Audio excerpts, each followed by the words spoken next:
మగాడి ప్రేమకి సాక్ష్యాలుగా పాలరాతి సౌధాలు భాగ్య నగరాలు ఉన్నాయి. ఆడదాని ప్రేమకేమున్నాయి? మనస్సులోనే సమాధి చేసుకున్న జ్ఞాపకాలు తప్ప. కొత్త ఫీలింగ్స్ వద్దనుకుంటున్నావు సరే, మరి పాతవేం చేస్తావు? చంపేసుకుంటాను.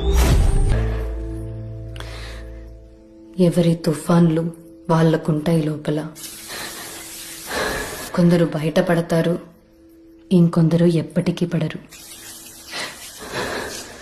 అంతే తేడా. అందాన్ని దాటి చూడగలిగితే ఆడదానిలో ఒక సముద్రమే కనబడుతుంది.